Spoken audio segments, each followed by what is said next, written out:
Hell yeah. Almost in tune, right? Almost, yeah. Almost, yeah. Listen, it's a hot day. These are thin gauge strings. No, We're testing the waters now. We're in drop B. Hell yeah. I fucking love it. Yeah. Chase Wilson, my dude, my dog. My guy. Run into you here at Aftershock. Ov Sulfur's not playing. You're just cruising, checking out bands. I'm like, we got to get Just Chase chilling. on the show. Hell yeah. Thanks, man. Thank you for having me. I appreciate you for coming down. Welcome to Defender of the Riff. Hell yeah. This is my Knotfest show where I get to break all the rules of a normal interview and mainly just talk about guitars, which, you know, is awesome for us. Yeah, most definitely. And really what we truly want to talk about. I know there's nothing more uncomfortable than doing a bunch of press about a bunch of questions you don't want to answer, so I figured we'll keep it light and talk about something I know that we both thoroughly love. Yeah, absolutely, man. I mean, there's nothing more I love to talk about, so. Hell yeah. So then let's do it. I want to get to know you as a player, you know, where you come from.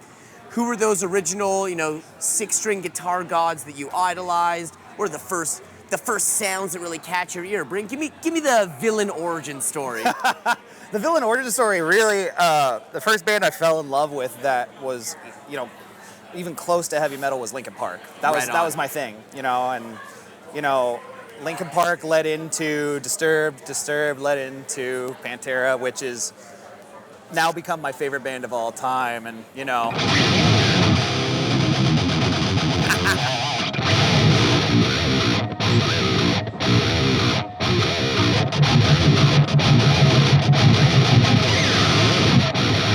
Fucking love it. Shit sounds really good, down tuned. Dude, it really does. It sounds way heavier. I'm about to do a cover. That's awesome. You know, and from there, I mean, I just, you know, got into other stuff, like, and the subgenres like metalcore, deathcore, you know, slammy death metal, you know, all of that stuff. So it's really broadened my horizons. That's awesome. Yeah. And were you kind of, you know, you say Linkin Park, obviously that seems like some self-discovery kind of shit you would figure out on your own, going to school from your peers, whatnot. Were there any musical influences around the house? Were your parents spinning records? Oh, man. Yeah. Man, sound a little more excited about the family influence. I mean, one of my dad's favorite bands was Winger. Oh. And so... What, you don't like Winger? Yeah, you know, like, it never really stuck. The one that stuck were, like, Stone Temple Pilots, you know, Nirvana. Then the big one for him was Van Halen. So how can you not, right? Right. Yeah. I mean, we're literally playing EVHN, so let's be real, yeah. Innovator, legend, you know, yeah. But, you know, what I really got into, like, learning was always, like, the heavier stuff. You know, it just interested me more. The chugs, everything about it seemed more like primal, you know? Absolutely. So is that listening, being a fan, and getting into heavier sounds, is that what drives you? Yeah. To pick up a guitar? Is there a defining moment where you like see a show or something where you're like, I want to do that? Yeah, I mean, I got to see Linkin Park twice. Wow, once cool. on the Hybrid Theory tour and once on the Meteora tour when I was like 10. Oh, all right. Prime era. Exactly. That's what I'm saying. So like that was when I first was like, man, that would be really cool to do, you know? And what really set it off though was my first like band that I actually like learned riffs from was Trivium. Like that was my first band where I was like, I wonder if I know any Trivium songs. hell yeah, mine is Pull harder.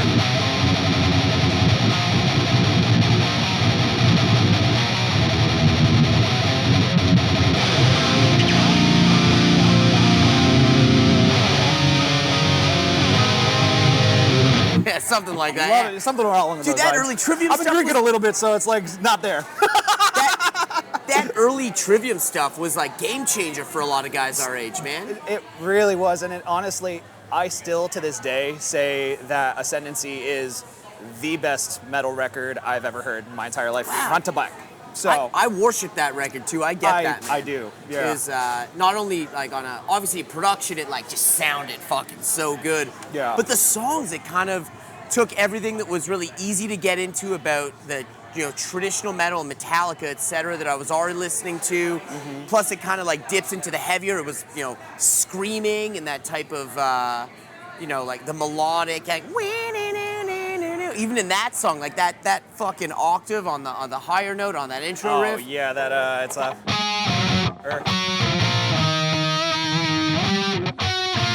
Yeah, something along those lines. It kind of like it took from all the different corners of music that I was listening to and really presented it in a heavy, technical way that I hadn't heard yet. That record's huge for me, man. It's huge for me as well. Yeah, fucking A. It made me who I am today. Awesome. Yeah, that and I guess like the big three for me would probably be like them, Killswitch, and As I Lay Dying, honestly. Fuck yeah. Like all three of those bands kind of shaped me into the guitar player I am today. That's awesome. Yeah. So you pick up your guitar. I'm assuming the first thing you do is learn a bunch of those cover songs, like just learning the riffs of the bands you liked, right? Yeah. So I like the first few songs I learned were like Light to Flies, My Curse, Bid Farewell, like Through Struggle, like so those were some of like the first songs. I was in middle school playing my guitar, learning by myself, and what we had was like Ultimate Guitar, right? Yeah, like, of course, yeah, classic. And so I'd sit in front of my computer and see if I could like replicate those songs to the best of my ability. Right. Yeah. And so, tell me about taking, yourself from the computer chair, playing along to guitar tabs, to jamming with other people and eventually, doing a band setting. Yeah, totally. I mean, in high school, it was hard for me, but I made friends like who also liked similar music to me, and it was kind of just like we gelled and we would jam in the garage, and the garage is where it started. Eventually, we had enough songs to like where we could put on a show, and so we would play like churches, or we would play like the little like friends' houses and stuff like that, and it kind of grew from there, you know. But the hard part was getting that, like you said, out of the chair and onto the stage, right? So nobody's perfect, and it was a challenge, but you kind of get your groove after a while, you know? Of course. Yeah. Were you starting bands on your own, or were you trying to join other bands? What was your trajectory through that part of your life? So my thing was the starting bands on my own, and cool. I've kind of always did that, nice. No matter what. I think I've only ever joined one other band, and it was a band like a slammy, not slammy, I guess, a beatdown band called Collisions. Cool. Yeah, and so I started in high school just starting my own bands and jamming with my brothers, because one of my brothers plays drums and then the other played bass, and You've got a family band right there. That was the. How'd you fuck that up? I think that was the plan. Well, yeah, shit happens, and then brothers are like, "Fuck you, you're too mean." Dude, I mean, come on. We're talking about Van Halen brothers. We got the Abbott brothers. We got, and Max and Igor, brother. There's chemistry that can't be ignored there. I will say, we did bring my brother on tour one time with Ov Sulfur where we needed a fill-in. So that was kind of cool. For drums or bass? Drums. Nice. Yeah, drums. He's a sick drummer. That's awesome. Yeah, absolutely, man. So starting the family band didn't work out for No. you. But you did get some fill-in there and also some jamming together at times. Totally, yeah. And like the family band, I was like, all right, my brother's a drummer and I'm a guitar player. I see you're a guitar player. I need a guitar player, and just started talking to people. Or I need a bass player. I need this, or I need that. And it kind of grew from there. And once you establish yourself in your own scene, it kind of just becomes easier and easier over time. Yeah, oh, absolutely. The more people you know or that you become known, of course, everything becomes easier. Yeah. You got to cut your teeth to get to that point, though. 100%. So tell me a little bit about, you talk about bands you're worshiping. I'm wondering if you were ever into straight up players. Were there guitar players on your walls when you were growing up, or was it band, always band thing? Yeah. So who were your guys? Who were the dudes you idolized the most and wanted to play like? I mean, like I said, number one in my eyes has always been Dimebag Darrell. Fuck yeah. And from there, he led me into players like Zakk Wylde, and then Zakk has the. just pinch harmonics throughout the whole thing, which Yeah. really got me into pinching and squealing and stuff like that. Hell yeah. Did you got to do some of this on stage, Oh, brother? yeah. Hell yeah, brother. All the time. All the time I'm always like, yeah, brother. Hell yeah, brother. We already wear like, denim vests and black jeans, so we already kind of like have the black label look. You're halfway there to BLS, exactly.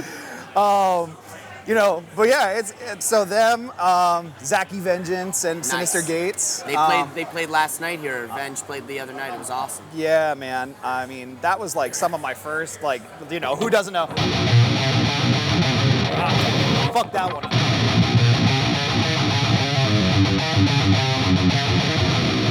Yeah. It's another band you want to talk Yeah. about blending, mainstream influences with a heavier sound, and Yeah. I mean, it's hard to deny those kind of drop riffs like that. That's a pretty fucking iconic riff. I mean, yeah, it was always the drop riff for me, really. Like, once it was like you tune that bottom string down, it was all game over. I didn't want to play anything else standard. I didn't want to do anything like normal. I just wanted to play drop riffs. Damn, that's Yeah. awesome. I was going to ask about that next because I find that that's like a fork in the road a lot of players go. Yeah. You either go the dime route and you kind of stick with standard format of tuning and Yeah. different pitches, or you go like full on Lamb of God worship and end up with the drop tunings. You do. So yeah. you took that dark path towards drop and never looked I back. did, and I never looked back. I mean, and then like it was one of those things where it's like, who else has drop tuning that I can play? And like Deftones and like Korn. Yeah. And well, no, Korn plays A standard, I guess. But the lower tunings and stuff like that was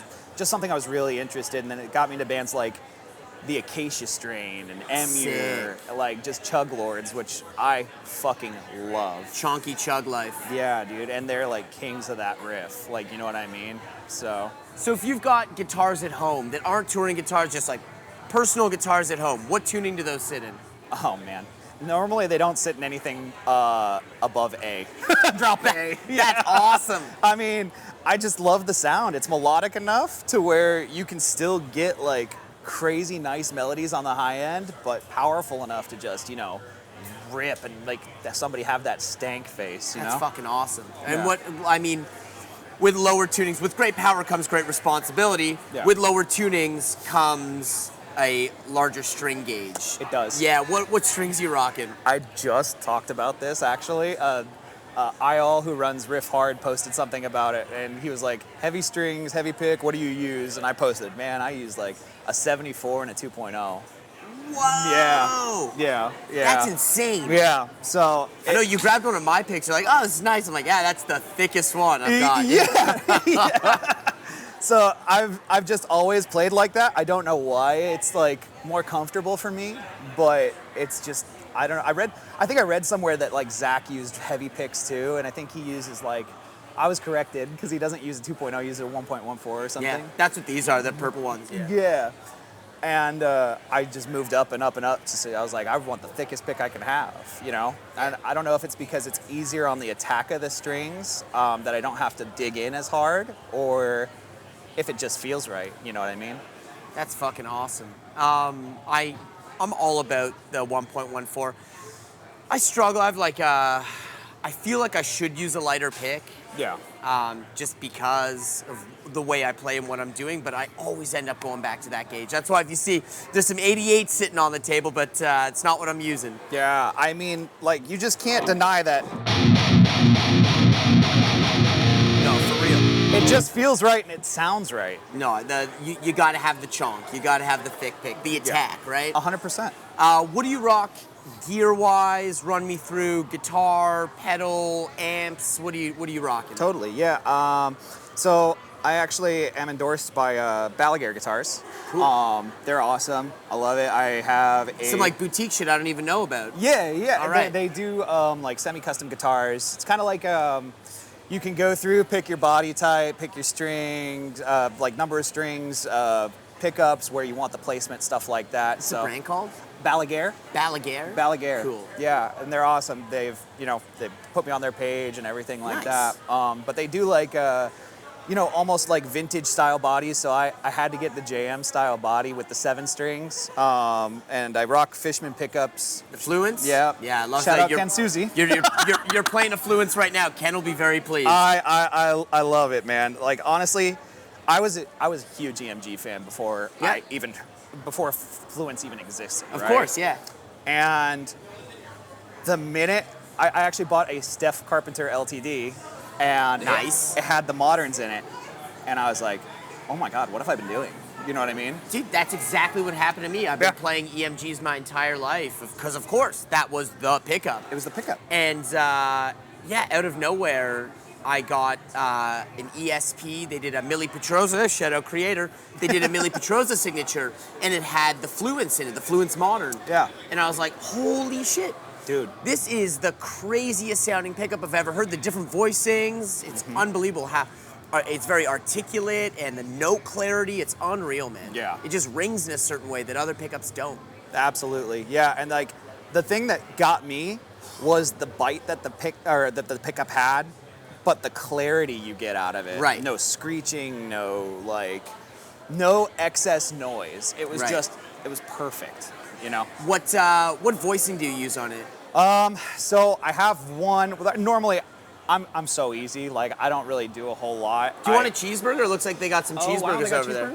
Oh. Do you want a cheeseburger? A little slider action? Why not? Come on, Yeah, sure. there we go. I'll take one. There you go. Get a slider.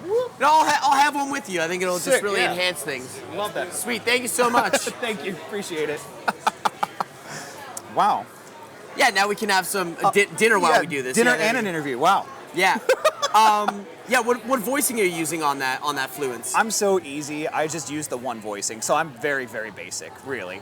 Just if you have the coil split, it's just the one that stays down. I never really use it. That passive one. Yeah.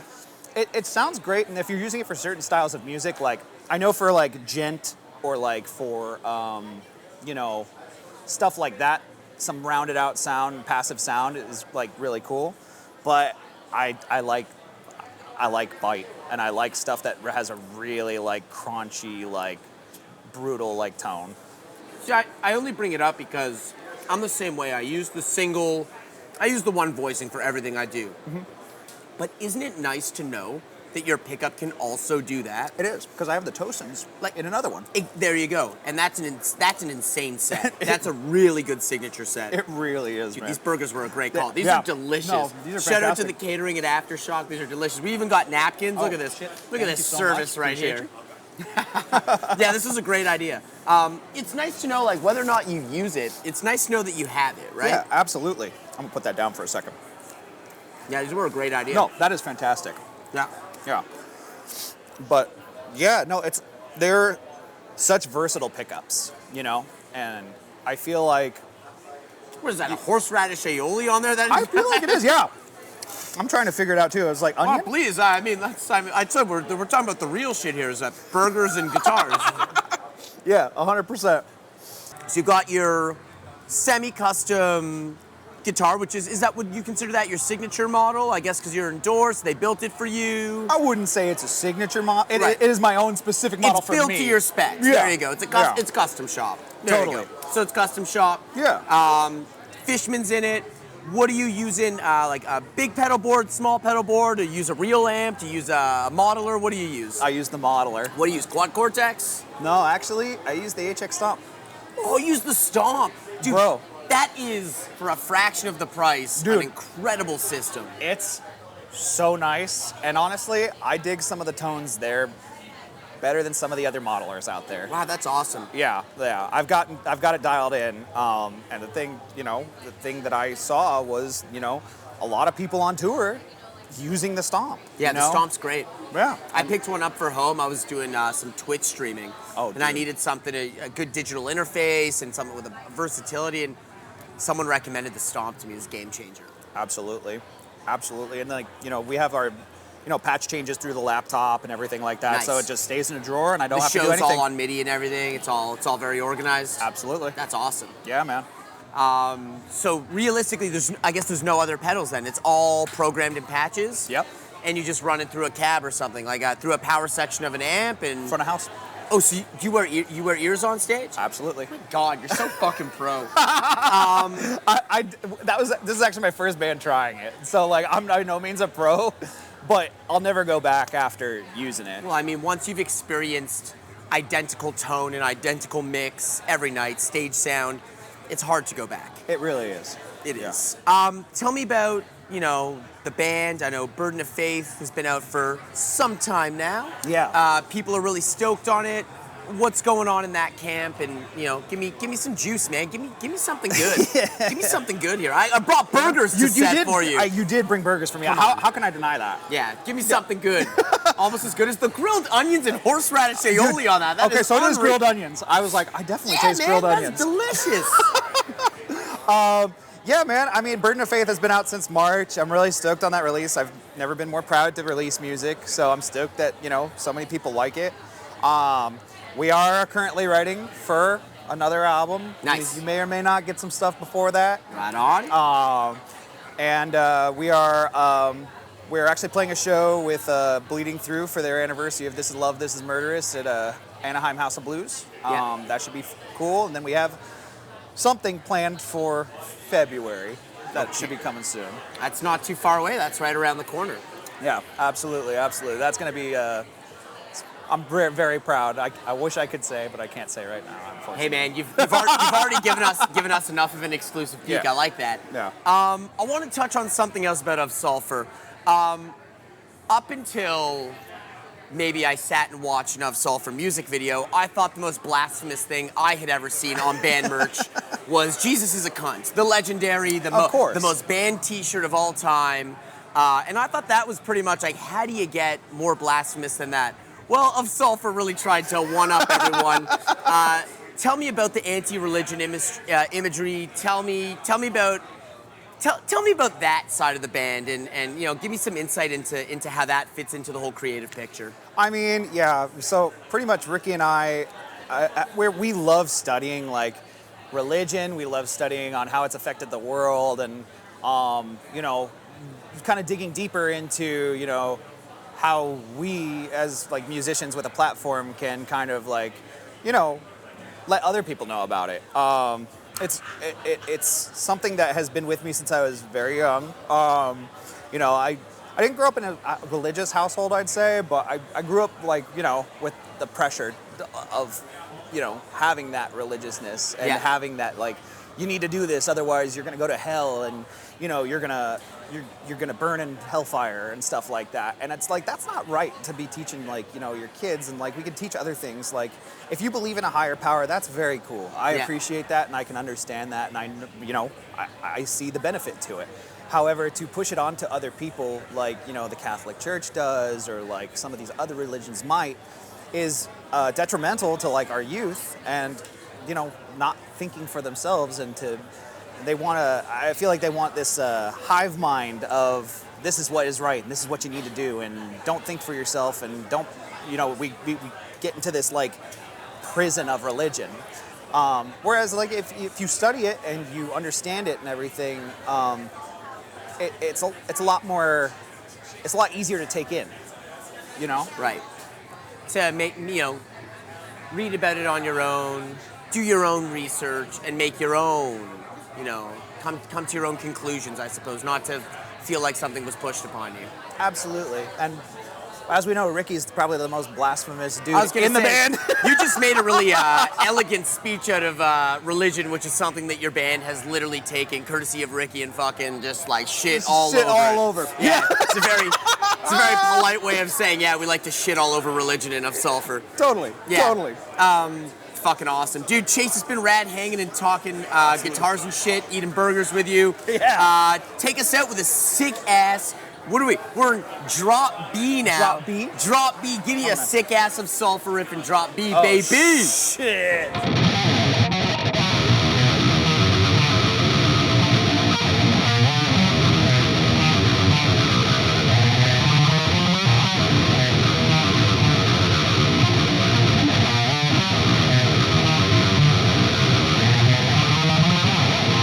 That is fucking badass. Hell yeah. Chase, thank you for joining us on Defender of the Riff. Thank you for having me. Can't wait to see you soon and looking forward to February. Most definitely. Hell yeah. Hell yeah. All right.